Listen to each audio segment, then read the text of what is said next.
আমাদের সবার প্রিয় উড়িষ্যা রাজ্যের পুরী।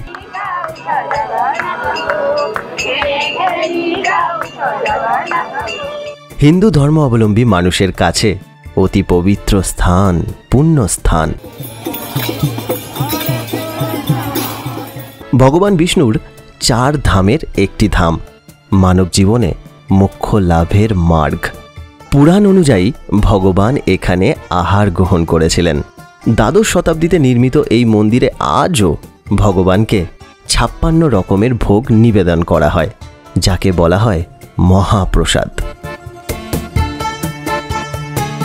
ভারতবর্ষের সব জায়গা থেকেই পুরীতে সারা বছর ধরে বিপুল পরিমাণে ভক্ত সমাগম ঘটে।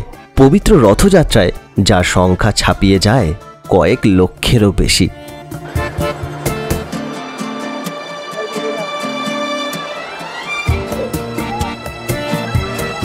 আমাদের বাঙালিদের কাছে প্রিয় ভ্রমণের জায়গাগুলির মধ্যে পুরীর স্থান একদম উপরের দিকে। হবেই না কেন, পুরীর মন্দির ও ভগবান দর্শন নীল সমুদ্রে গা ভাসিয়ে দেওয়া।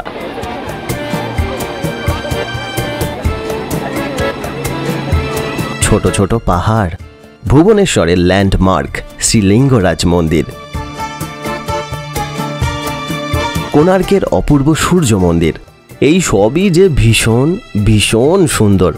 যেমন এর প্রাচীনতা, তেমনই সুন্দর এর স্থাপত্য, আমাদের মুগ্ধ করে দেয় বারবার। এই মন্দির, সমুদ্র, পাহাড়ের মধ্যে থাকা স্তূপা, গুম্পা এই সব তো আছেই, তবে ছোট থেকে বড় সবার প্রিয় এখানকার নন্দনকাননের নানান বন্যপ্রাণ আর চিলিকা লেকের ইরাওয়াডি ডলফিন।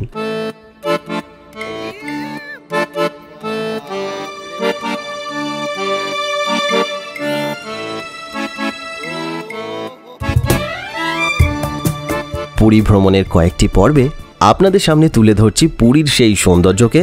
থাকছে এখানকার হোটেল, যাতায়াত, খরচ ও ভ্রমণ সংক্রান্ত নানান তথ্যগুলি।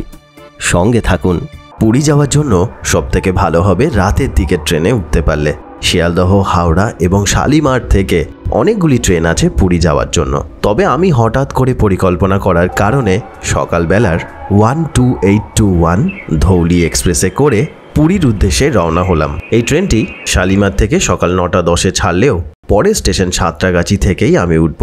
ট্রেনটি সকাল 9:30টায় সাঁতরাগাছি এসে পৌঁছায় আর পুরী পৌঁছে দেয় সন্ধ্যা 6টায়। সাধারণত 1 নম্বর প্ল্যাটফর্ম থেকেই বাইরের ট্রেনগুলো, দূরপাল্লার ট্রেনগুলো এখান থেকেই ছাড়ে। তবু আপনারা একবার অ্যাপে বা কাউন্টারে এসে একবার চেক করে নেবেন।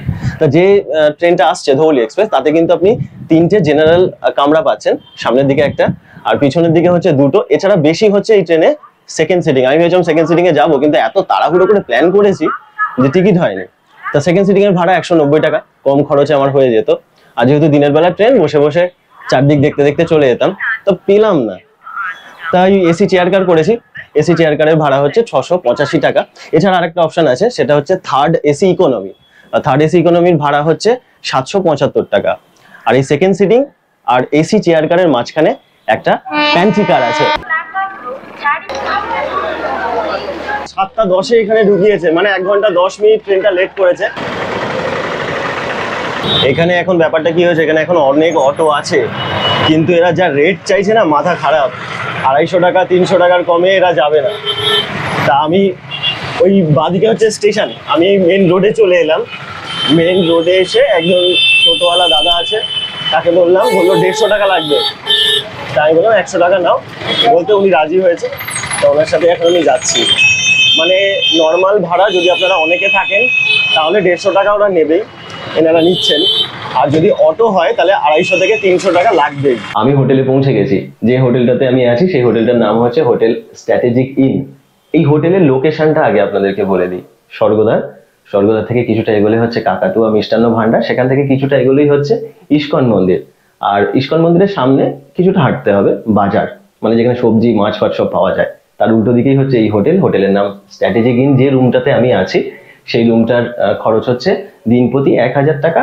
1200 টাকা ছিল, তো আমি 1000 টাকা বলেছি, মানে থাকতে দিয়েছে। আর হচ্ছে কি উপরে ভালো রুম আছে এসি, সেগুলো 1800 টাকা ভাড়া।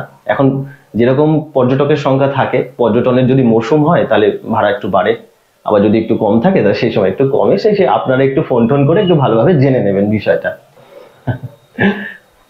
আচ্ছা, এবার আপনাদেরকে একটা জরুরি বিষয় বলি। আমরা অনেকেই চাই যে গিয়ে সবাই মিলে যাবো, হইহুল্লোড় হবে, আনন্দ হবে, রান্না বান্না হবে, সে এক বিশাল ব্যাপার, তা আমরা নিজেরা রান্না করে খাবো। তা এখানে কিন্তু সে ব্যবস্থা নেই।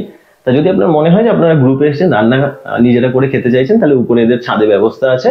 তার জন্য খরচ হচ্ছে দিন প্রতি 1000 টাকা। তাতে চেয়ার, টেবিল, শেড, রান্নার যেসব জিনিসপত্র হয় এটা সব আপনাকে ভাড়া দিয়ে দেবে। আর শেডের বাইরেও একটা ব্যবস্থা আছে, সেটা হচ্ছে দিন প্রতি 500 টাকা। তো আপনারা যদি মনে করেন নিজেরা রান্না করে খাবেন, খেতে পারেন। এবার একটা কথা বলি, এই পুরীতে আমরা তো সবাই আসি, মানে আমার মতন সাধারণ মানুষও আসে, আবার যারা অনেক তারাও আসেন। তা যদি আপনার মনে হয় যে আপনি একটু কম বাজেটের মধ্যে রুম নেবেন, তাহলে 500 টাকা থেকে মোটামুটি শুরু হচ্ছে, অপশন আছে, মানে আপনি পাবেন। আবার যদি আপনি মনে করেন যে না, এই এত চেঁচামেচির মধ্যে থাকবো না, একটু নিরিবিলিতে থাকবো, তাহলে না ওই লাইট হাউস আছে, লাইট হাউসের দিকে আপনি থাকতে পারেন। ওখানটা খুব শান্ত, অত পর্যটকদের ভিড় নেই। আবার যদি মনে করেন যে না, আমি একদম মন্দিরের কাছে থাকবো, থাকতে পারেন। আবার যদি মনে করেন যে না, আমি রুম থেকে সমুদ্র দেখবো, প্রচুর হোটেল আছে ভালো ভালো, আপনি সেটাও করতে পারেন। আমি না আপনাদেরকে বেশ কিছু হোটেলের নাম আর যোগাযোগ নম্বর দিয়ে দিচ্ছি। তবে আপনারা যদি বুকিং করেন, তাহলে কিন্তু সবকিছু ভালো করে জেনে, দরকার পড়লে গুগল থেকে রিভিউ দেখে, ছবি দেখে, ফোন করে সব জেনে তারপর বুকিং করবেন। কালকে আপনাদের সঙ্গে আমার দেখা হচ্ছে শ্রী জগন্নাথ দেবের মন্দিরে।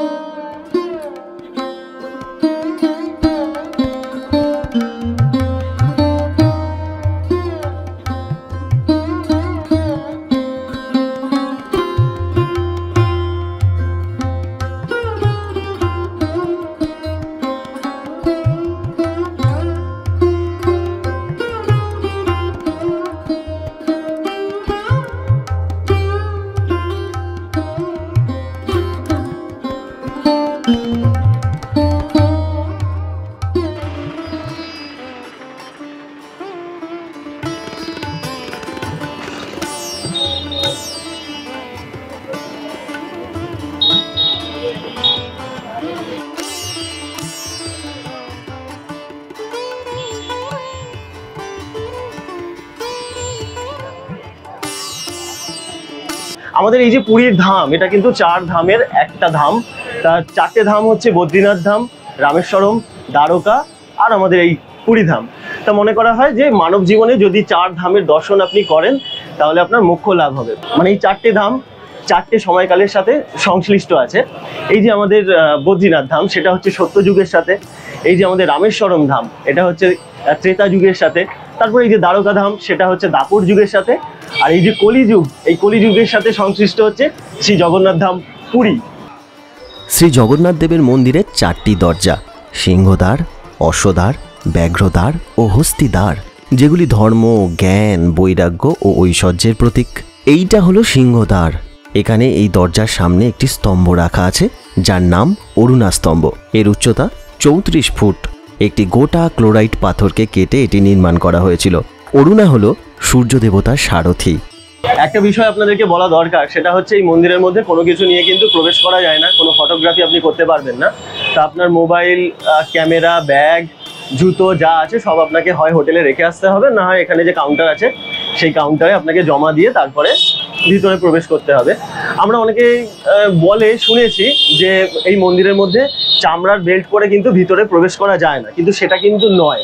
মানে আপনি মন্দিরের মধ্যে কিন্তু বেল্ট পরে যেতে পারেন, কোনো অসুবিধা নেই, তার জন্য কোনো রকম মানা বা বারণ কিন্তু নেই। আর একটা জিনিস হচ্ছে, আমি যখন বছর 2 আগে এখানে এসেছিলাম, তখন ওই যে যেখানটায় লেখা আছে সিনিয়র সিটিজেন হেল্প ডেস্ক, ঠিক ওই জায়গাটায় একটা গভর্নমেন্টের কাউন্টার ছিল, যেখানে বিনামূল্যে সব জিনিস রেখে মন্দিরের মধ্যে প্রবেশ করা যেত। কিন্তু এখন যেহেতু এই কনস্ট্রাকশনের কাজগুলো হচ্ছে না, সেই কারণে কিন্তু আর সেই কাউন্টারটা এখানে নেই। তা আপনাকে প্রায় 700 মিটারের মতন যেতে হবে। একটা ছোট কাউন্টার আছে যেখানে বিনামূল্যে সবকিছু রাখা যায়, আর না হলে আপনাকে এইখানকার যে প্রাইভেট যেগুলো আছে সেই কাউন্টারে আপনাকে সব জিনিস রেখে দিতে হবে। তা যেটা বিনামূল্যের কাউন্টার আছে সেখানে সবই রাখা যাচ্ছে, ব্যাগ বাদে। তাই আমি যেহেতু ব্যাগ এনেছি, সেই কারণে আমাকে এখানকার যেগুলো আছে সেখানে আমাকে সবকিছু জমা দিতে হয়েছিল। তো এই যে মন্দিরটা, এই মন্দিরটা কিন্তু বহু প্রাচীন। দ্বাদশ শতাব্দীতে রাজা অনন্তবর্মন চোরগঙ্গা এই মন্দিরে নির্মাণ করেছিলেন। এখন এই মন্দিরের উচ্চতা হচ্ছে 65 মিটার, মানে 200 ফুটের কাছাকাছি। এবার একবার ভেবে দেখুন, প্রতিদিন এই মন্দিরে 2 থেকে 3 জন সেবায়েত, তারা কোনো কিছু সাহায্য ছাড়াই ওই একদম উপরে ওঠে, উঠে কিন্তু পতাকার পরিবর্তন করে। আর ওই যে উপরে একটা চক্র আছে, ওই চক্রটার নাম হচ্ছে নীলা চক্র, যেটা অষ্ট ধাতু দিয়ে তৈরি করা হয়েছে। আর ওতে 8খানা স্পোক আছে, যার পরিধি হচ্ছে 36 ফুট। ওই অত উঁচুতে ওঠেন তারা, আর প্রতিদিন পতাকাটা পরিবর্তন করেন। এই এখন দেখুন না, হলুদ রঙের আছে তো, আপনি বিকালের দিকে আসবেন, সেই সময় পতাকাটা পরিবর্তন হয়, সেই সময় কিন্তু দেখবেন একটা অন্য কালার, অন্য রঙের একটা পতাকা ওখানে লাগিয়ে দেওয়া হয়েছে। পুরীর মন্দির থেকে এখন আমি চলে এসেছি ওটিডিসির যে বুকিং কাউন্টার আছে, সাইট সিনের যে বুকিংগুলো হয় সেগুলো করার জন্য। তা এখানে অনেক জায়গা থেকেই আপনারা বুকিং করে নিতে পারেন সাইট সিনের। আপনাদের হোটেল আছে বা আপনার হোটেলের আশেপাশে অনেকগুলো ট্রাভেল যে এজেন্সিগুলো আছে, যে অফিসগুলো আছে, সেখান থেকেও এখানে 4-5টা ঘোরার জন্য যে সাইট সিনের যে প্যাকেজগুলো হয় সেগুলো আপনারা নিতে পারেন। তো আমার মতে বলে সব থেকে ভালো হচ্ছে এই ওটিডিসির যে প্যাকেজগুলো হয় সেগুলো নেবার। এই হচ্ছে ওনাদের অফিস, আর ওইটা হচ্ছে স্বর্গদ্বার। মানে আপনি যদি স্বর্গদ্বার থেকে পায়ে হেঁটে আসেন, ওই 3-4 মিনিটের মতন আপনার সময় লাগবে। তাই এখানে আমি দুটো প্যাকেজ বুকিং করেছি। একটা হচ্ছে ওই গোল্ডেন ট্রায়াঙ্গেল ট্যুর, যেটা হচ্ছে ভুবনেশ্বর, কোনারক, নন্দনকানন, এই যেগুলো থাকে। তো এটার জন্য খরচ পড়ছে হচ্ছে 535 টাকা। আর একটা হচ্ছে চিল্কাটা পরশুদিন যাবো, তা চিল্কার জন্য খরচ হচ্ছে 630 টাকা। আমি না দুপুরবেলা এখানে একটা জায়গায় খেতে এসেছি। তা এই স্বর্গদ্বারের যে শ্মশানটা আছে, শ্মশানটার ঠিক পাশে। তা কোনোদিনও এটা খাইনি আমি, এই আজকে প্রথমবারের জন্য এলাম। তা রেস্টুরেন্টটার নাম হচ্ছে বিদেশ ঘর। তা আমি এলাম, এনাদের সব কিছু অর্ডার করলাম। তো এনাদের একটা ফিশ থালি আছে, সেই থালিটা 150 টাকা নিয়েছে। তা তাতে আলু ভাজা দিয়েছে, ভাত দিয়েছে, আর যা যা থাকে এইসব, সাথে ডাল আছে, শুক্তো আছে। এখানে না ওই ধোকার তরকারি দিয়েছে। তো মাছটাও যেটা দিয়েছে কাতলা মাছ, বেশ বড়ই, মানে একদম যে ছোট তা নয়, এবং বেশ মোটা মাছটা।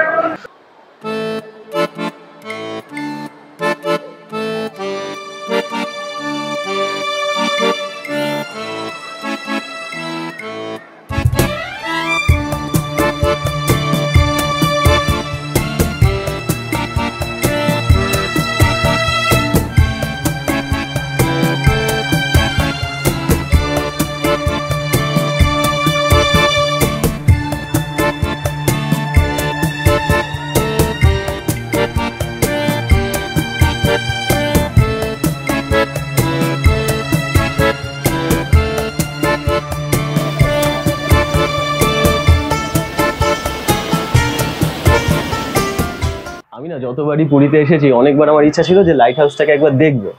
আর এই পিছনে হচ্ছে লাইট হাউস, আর এই সামনে হচ্ছে সমুদ্র। তা লাইট হাউস থেকে সমুদ্রটা খুব সুন্দর লাগবে।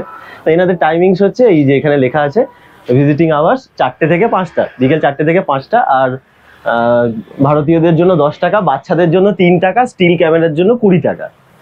আর যদি ভিডিওগ্রাফি হয় তাহলে 25 টাকা, আর যদি ফরেনার হয় তাহলে হচ্ছে 25 টাকা।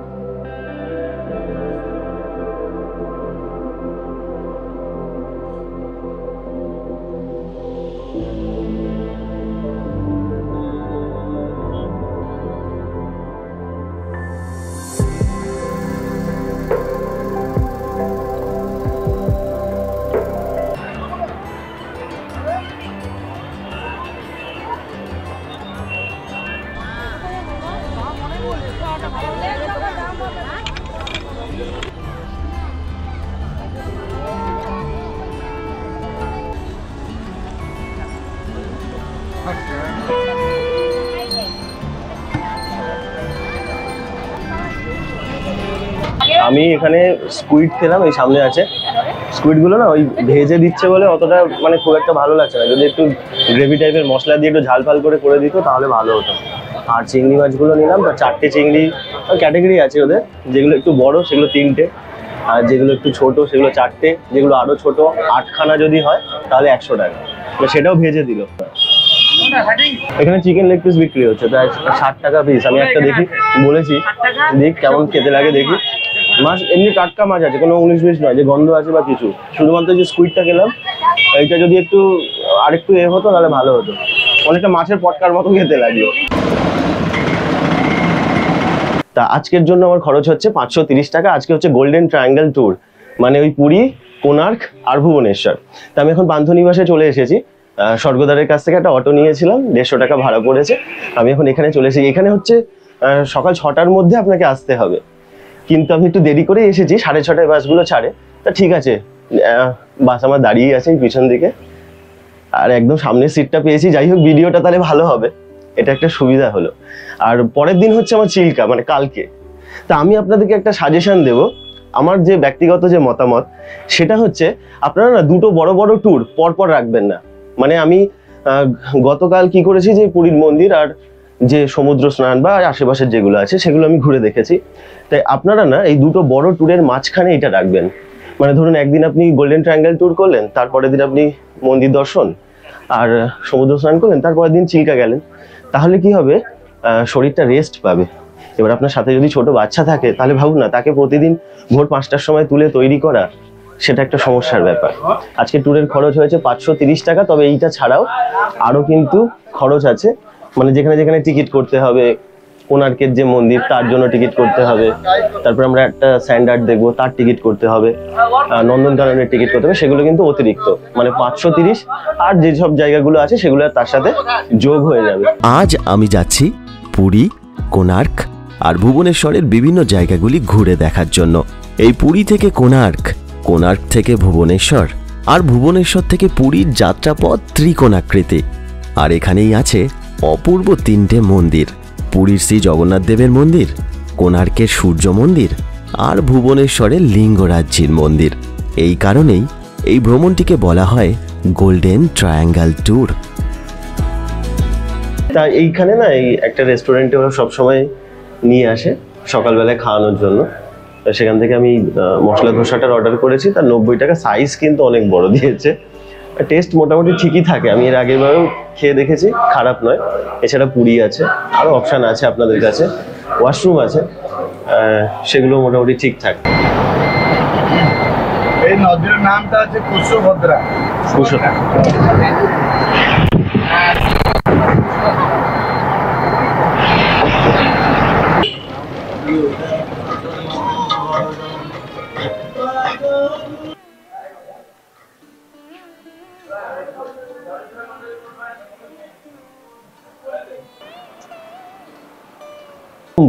তিনি নাকি তার কুষ্ঠ রোগ থেকে মুক্তি লাভের জন্য এই সমুদ্র সৈকতে তপস্যা করেছিলেন।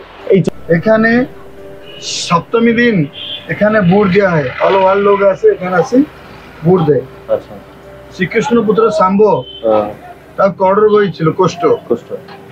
এখানে স্নান করলা পরে তার কড় ভালো হয়েছিল।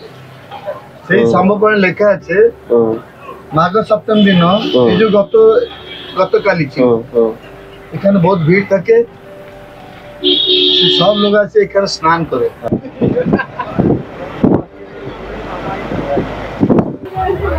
আরে কুয়াশা রে, প্রাইভেট গাড়ি করে চলে এসেছিল তো, হ্যাঁ ওই জন্য ভিড় হয়ে গেছে।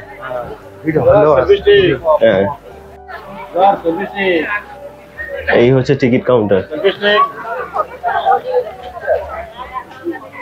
এখন আমাদের তো কোনো টিকিটের মানে আলাদা করে দাঁড়িয়ে কাটার প্রয়োজন নেই। ওটিডিসির প্যাকেজে যদি আপনারা আসেন, যিনি থাকবেন, গাইড বা ড্রাইভার যিনি থাকবেন, তিনি সেগুলো ব্যবস্থা করে দেয়। নাহলে লম্বা লাইন পড়ে। তো আজকে খুব লম্বা লাইন আমি চোখে পড়ছে না আমার, ঠিকই আছে, হালকা আছে। এই মন্দিরটাকে না মানে প্রাচীন কলিঙ্গের এক ঐতিহ্য বিস্ময় বলা যেতে পারে, অপূর্ব সুন্দর। তা সংস্কৃত শব্দ কোনা এবং অর্ক, সেই থেকে এই জায়গাটার নাম হয়েছে কোণার্ক বা কোণারক। তা কোনা মানে হচ্ছে একটা কোণ, আর অর্ক মানে সূর্য। তা এই কারণে এই জায়গাটাকে অর্কক্ষেত্রও বলা হয়। এই মন্দিরটাকে এমনভাবে নির্মাণ করা হয়েছিল, তখন তো এখানে সূর্য দেবতা ছিলেন।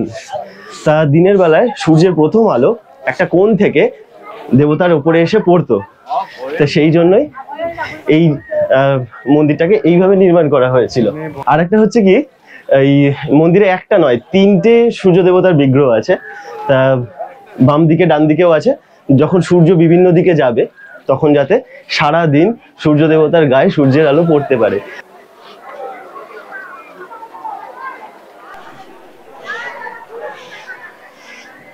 এই যে মন্দিরটা আপনারা দেখছেন, এই মন্দিরটাও কিন্তু গঙ্গা রাজবংশের যে রাজারা ছিলেন তারাই তৈরি করেছিলেন। মানে যারা পুরীর মন্দির, তারপরে ভুবনেশ্বরের লিঙ্গরাজ মন্দির যারা উন্নয়ন করেছিলেন, পুরীর মন্দির যারা তৈরি করেছিলেন, গঙ্গা রাজবংশের রাজা নরসিংহদেব প্রথম 12 বছর সময় ধরে এই মন্দিরটা নির্মাণ করেন। তা তিনি নিজেই ছিলেন একজন সূর্য দেবতার ভক্ত, তাই সূর্য দেবতার রথের আদলে তিনি এই মন্দিরটাকে নির্মাণ করেছিলেন।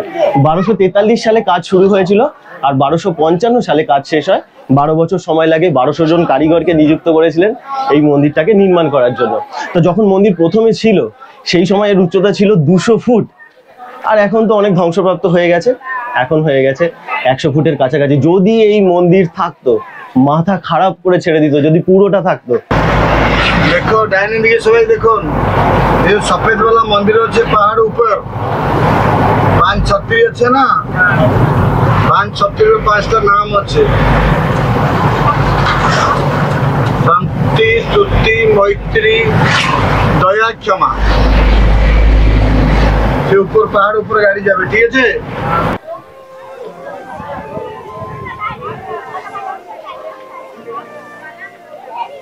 সম্রাট অশোক আক্রমণ করে ফেললেন। তিনি তো তখন একদম মানে যুদ্ধের জন্য খুব মানে উৎসুক, উন্মত্ত অবস্থায় আছেন, আক্রমণ করলেন।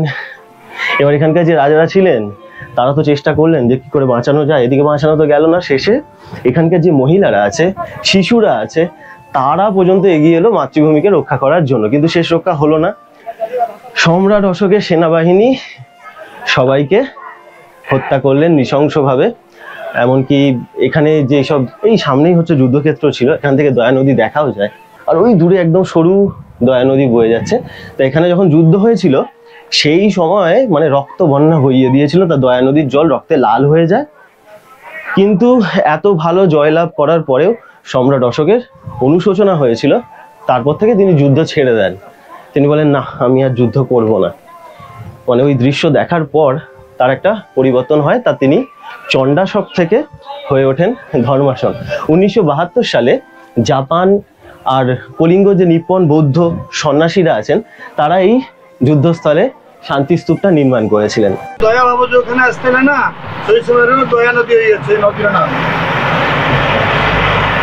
আমি প্রায় এই মডেল পৌঁছি আমার। একাদশ শতাব্দীতে সোমবংশী রাজারা এই মন্দিরটাকে নির্মাণ করেছিলেন। তারপরে গঙ্গা রাজবংশের যে রাজারা আছেন তারা ধীরে ধীরে এর পুনর্নির্মাণ করেছেন। কলিঙ্গ স্থাপত্যকে এই মন্দিরের প্রতিটা ছত্রে খুব সুন্দরভাবে ফুটিয়ে তোলা হয়েছে। আরেকটা জিনিস হচ্ছে, জেমস ফার্গিউসন, যার ভারতীয় স্থাপত্য আর পুরাতত্ত্ব যে আছে তার প্রতি যার ভীষণ আগ্রহ ছিল, তিনি বলেছিলেন এই মন্দিরটাকে দেখার পরে যে ভারতবর্ষে যত হিন্দু মন্দির আছে তাদের মধ্যে একটা সম্পূর্ণ উদাহরণ হচ্ছে লিঙ্গরাজির এই মন্দির। ও তাই, মাসির বাড়ি? আচ্ছা, এইটা মাসির বাড়ি, এইটা পিসির বাড়ি।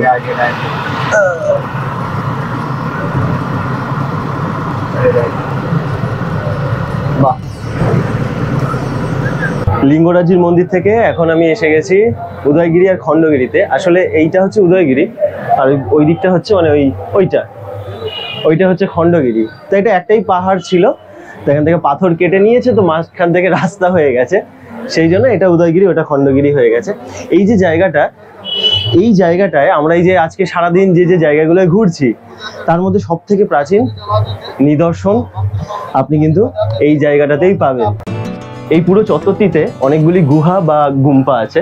তা এই যে গুহা বা গুম্পাগুলি আছে, এগুলি দ্বিতীয় খ্রিস্টপূর্বাব্দে মেঘবাহন রাজত্বের রাজা খারবেলা তিনি নির্মাণ করিয়েছিলেন। তা রাজা খারবেলাকেই কিন্তু উড়িষ্যার সব থেকে প্রভাবশালী রাজা হিসাবে গণ্য করা হয়। একজন ভীষণ ভালো রাজা ছিলেন। তা এই পুরো এলাকাটা তো জঙ্গলে মানে ভর্তি ছিল, জঙ্গলাকীর্ণ ছিল। তা একজন যুবক যার নাম হচ্ছে অ্যান্ড্রিউ স্টার্লিং, তিনি 19বিংশ শতাব্দীতে এই গুহাগুলিকে আবার খুঁজে বের করেছিলেন। তা এখানে মোট 117টি গুহা ছিল, কিন্তু এখন মোট 33টি গুহা অবশিষ্ট রয়েছে, যার মধ্যে এই উদয়গিরিতে 18টা আর ওই খণ্ডগিরিতে হচ্ছে 15টি গুহা আছে।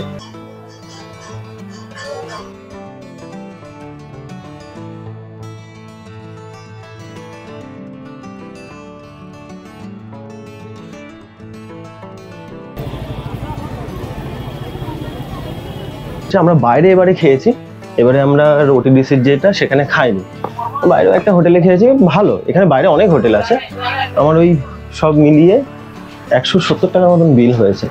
মাছ ভাত ছিল, খারাপ নয়, মোটামুটি, মানে খুব আহামরি তো নয়। তা এখানে টিকিটের প্রাইস হচ্ছে বড়দের মানে 12 বছরের উপরে যদি হয় তাহলে হচ্ছে 50 টাকা, আর ছোট বাচ্চা 12 বছরের নিচে 3 থেকে 12 বছর সেক্ষেত্রে 10 টাকা মাত্র। আর যদি ফরেনার্স হয় তাহলে তাদের হচ্ছে 100 টাকা।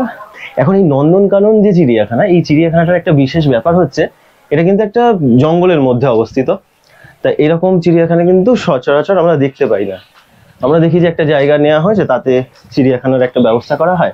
তো এইটা একটা কিন্তু একটা বিশেষ জিনিস, যেটা কিন্তু একটা জঙ্গলের মধ্যেই অবস্থিত। তা 1960 সালে এর প্রতিষ্ঠা করা হয়েছিল। তারপরে 1979 সালে সাধারণ মানুষের জন্য, পর্যটকদের জন্য এটা খুলে দেওয়া হয়। 1080 একর জায়গা জুড়ে এটা বিস্তৃত। আর এখানে একটা সুন্দর লেক আছে, বিশাল বড়, ওইদিকে দেখাবো আপনাদের যাওয়ার সময়। তার নাম হচ্ছে কাঞ্জিয়া লেক।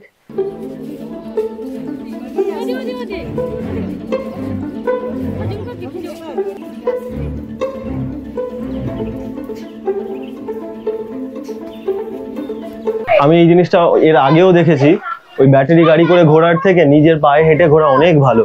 এখানে একটা সাদা বাঘ আছে, ওকে আমার চাই, ওকে আমাকে দেখতেই হবে। ওই যে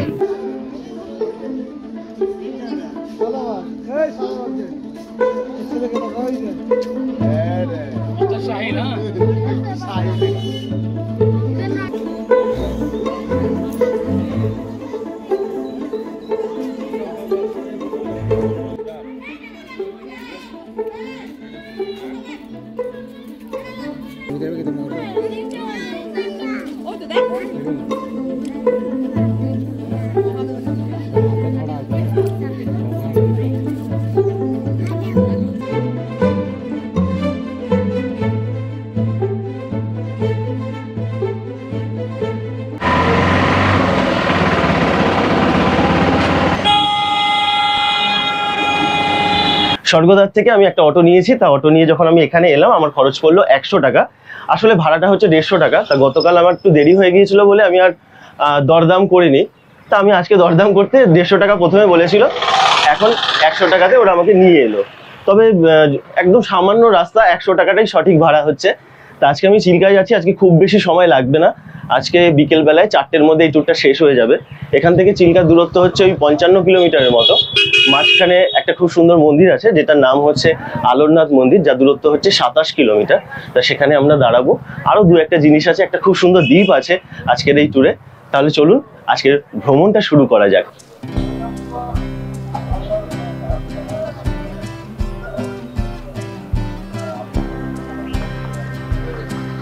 এইখানে আসলাম, ওই 30 মিনিটের মতন সময় লাগলো।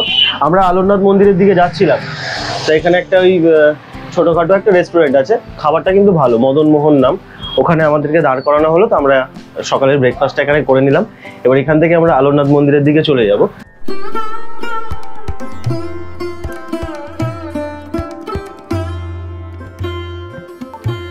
এই মন্দিরটা সম্পর্কে যদি আপনাদের কিছু বলতে হয়, তার আগে এখানে একটা বিধি পালন করা হয়। সেই বিধিটা সম্পর্কে আপনাদেরকে কিন্তু বলতে হবে। সেটা হচ্ছে, সেই বিধিটার নাম হচ্ছে অনসর বিধি বা অনবাসর বিধি। তা আমরা সবাই জানি যে ভগবান যখন স্নান যাত্রা হয় তারপর তিনি জড়গ্রস্ত হন। তা 108টা কলসির জল তাকে ঢালা হয়। সেই সময় প্রচণ্ড গরমও থাকে। তা রথযাত্রার আগে আগে তার জ্বর হয়ে যায়, তিনি জ্বরে ভোগেন। তা সেই 2 সপ্তাহ 15 দিন তিনি কিন্তু কারোর সাথে দেখা করেন না। তার জ্বর, তার শরীর খারাপ। তা সেই সময় কোনো ভক্ত কেউ তার সঙ্গে দেখা করতে পারবে না। আর ঠিক এমনই এক সময়, বহু বছর আগে 1510 সালে আমাদের বাংলা থেকে শ্রী চৈতন্য মহাপ্রভু এখানে এসেছিলেন ভগবানের সঙ্গে দেখা করবেন বলে। এখন তিনি তো পরম ভক্ত, আটকে দেওয়া হলো, তোমাকে তো দেখা করতে দেওয়া যাবে না। এখন ভগবানের জ্বর হয়েছে। তা মনের দুঃখে তিনি বলেন যে আমি যদি তার সাথে না দেখা করতে পারি, তাহলে আমি সমুদ্রে ঝাঁপ দিয়ে নিজের দেহ ত্যাগ করব। তা সেটাই করেন। ওই জন্য দেখবেন যে ওই স্বর্গদ্বারের ওখানটায় শ্রী চৈতন্য মহাপ্রভুর একটা স্ট্যাচু আমরা দেখতে পাই না। তা সমুদ্রের দিকে তিনি যাচ্ছেন, দেহত্যাগ করে দেবেন। এই সময় একটা দৈব বাণী পেলেন, কি যে তুমি একটা কাজ করো, তুমি ব্রহ্মগিরির দিকে এগোতে থাকো, রাস্তায় কোনো এক জায়গায় তোমার সাথে আমার দেখা হবে, তুমি দর্শন আমার পাবে। তো ব্রহ্মগিরি, এই জায়গাটার নামই হচ্ছে ব্রহ্মগিরি। ব্রহ্ম মানে ঠাকুর, ঈশ্বর, গিরি মানে পাহাড়। তা তিনি এই দিকের পথে আসতে থাকেন, আর সেই সময় এই জায়গাটায় ঠাকুর তাকে দর্শন দেয়। তিনি এখানে তার পুজো অর্চনাও করেন। আর ঠিক এই কারণে যখন অনসর বিধি পালন করা হয়, সেই সময় প্রচুর ভক্ত সমাগম এখানে হয়। আর ঠিক সেই সময় এখানে যে সেবায়েতরা আছেন, তারা ঠাকুরকে ক্ষীর উৎসর্গ করেন। ক্ষীর, ওই পায়েস, ওইটা উৎসর্গ করেন।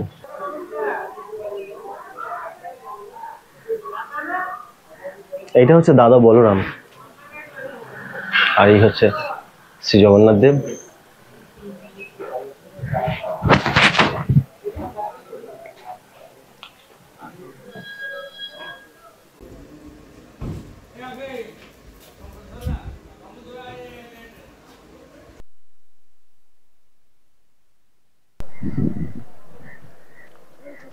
আমরা শতপদ এসে গেছি, তা আমাদের বাসটা ওইখানটা দাঁড় করিয়ে দিয়েছে।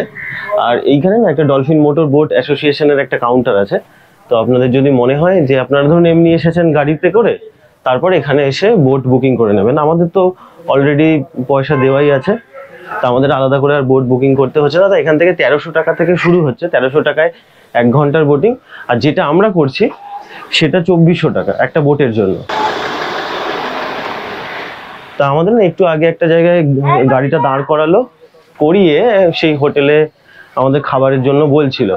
তো এমন জায়গায় দাঁড় করিয়েছে ওখানে আর অপশান নেই, কিন্তু এখানে আমি দেখছি যে অনেকগুলো হোটেল আছে। তা সস্তায় যদি খেতে চান তাহলে এখান থেকে একবার খেয়ে দেখতে পারেন। আমি ওখানে করিনি, ওখানে 150 টাকায় ভেজ থালি বলছিল। তা যা আমি আইটেম দেখলাম অনেক ওভার প্রাইস লাগছিল, সেই জন্য আমি আর ওখানে কিছু বুক করিনি। যাওয়ার সময় আমি এখান থেকে খেয়ে নেবো, নাহলে দেখি আর কিছু যদি বিকল্প ব্যবস্থা পাই। এই যে চিল্কা লেকটা আছে, মানে চিলিকা লেক, তো এটা লেক নয়, এটা না উপহ্রদ, কারণ এটা সমুদ্রের সাথে কিন্তু যোগাযোগ আছে এর। তা লেক আমরা কি দেখি, যেরকম জলাশয় আর সব চারদিকটাতে থাকে হচ্ছে স্থলভাগ, কিন্তু এখানে তো সেটা না, এখানে সমুদ্রের সাথে কানেক্টেড, এই জন্য এটা নোনা জল। তা উড়িষ্যার 3টে জেলা, পুরী, গঞ্জাম আর খুর্দা, এই 3টে জেলার 1100 বর্গ কিলোমিটার এলাকা জুড়ে এইটা বিস্তৃত। তো মনে করা হয় যে এটা এশিয়ার মধ্যে সব থেকে বড় লেগুন বা উপহ্রদ, আর ভারতবর্ষের 2য় বৃহত্তম লেক। আর একটা জিনিস যেটা হচ্ছে, এখানে সব থেকে প্রধান আকর্ষণ হচ্ছে এখানে ডলফিন দেখতে পাওয়া যায়। সেই ডলফিন বিশাল বড় বড় ডলফিন নয়, তাও ভালো লাগবে। সেই ডলফিনগুলোর নাম হচ্ছে ইরাবাডি ডলফিন। এইটা একবার দেখুন আপনারা, কি ভালো লাগছে।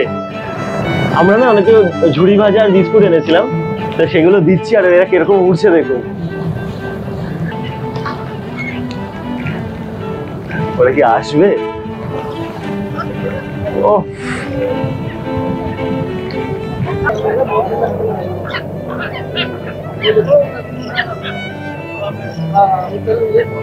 उथल ऊपर वो आगे 2-3 एक साथ ब्लैक कलर की इस एरिया में 5-7 मिलेंगे पक्का। 2 थी ना शायद, ये वो आगे ऊपर सामने बाहर। अच्छा पूरी है कि है वो? हां पूरी है, वो बाहर है, बाप रे बाप। ओए जो ओरी ऊपर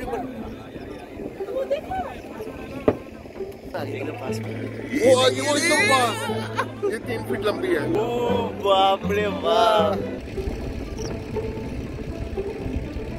यही तो वो अब क्या इसने ऐसे पट्टी करी है। हाँ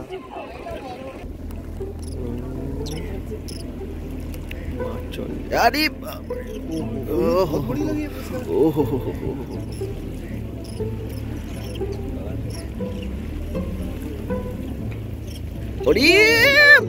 बाप रे बाप, माचोली। अरे भगवान, पागल হয়ে যাব রে। ও তা আমরা না ওখান থেকে প্রায় 40 মিনিটের মতন বোটিং করে চলে আসলাম হচ্ছে রাজহংস আইল্যান্ডে। তাই চিল্কাতে মানে অনেকগুলোই আইল্যান্ড আছে, 22টা, তার মধ্যে সব থেকে বড় হচ্ছে এইটা। এখানে না ওই যাওয়ার সময় আপনি এই নিচের বালি দিয়া যে রাস্তাটা, এটা ফলো করবেন, করে চলে আসবেন।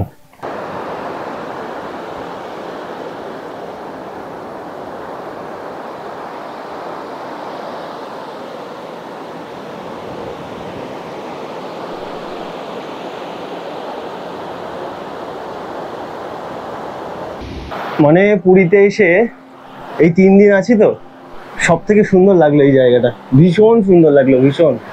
দেখুন না, চন্দ্রভাগা সমুদ্র সৈকতের থেকেও এই জায়গাটা ভীষণ সুন্দর।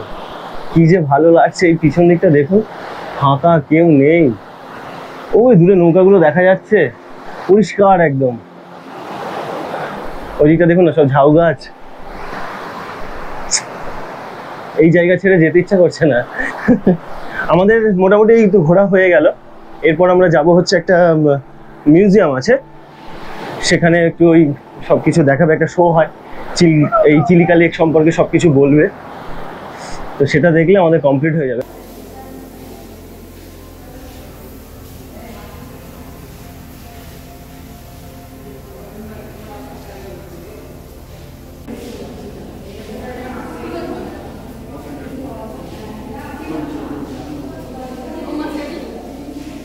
Shrouded in mysticism, the lagoon of Chilika wakes up to a mystical experience every morning. ভ্রমণ সংক্রান্ত বিভিন্ন জায়গার ভিডিও আমি তৈরি করি। যদি আপনাদের এই ধরনের ভিডিও ভালো লাগে, চ্যানেলের সঙ্গে থাকতে পারেন, চ্যানেলটিকে সাবস্ক্রাইব করতে পারেন। অনেক ধন্যবাদ আপনাদের মূল্যবান সময় দেওয়ার জন্য। খুব ভালো থাকবেন, দেখা হচ্ছে পরের ভিডিওয়।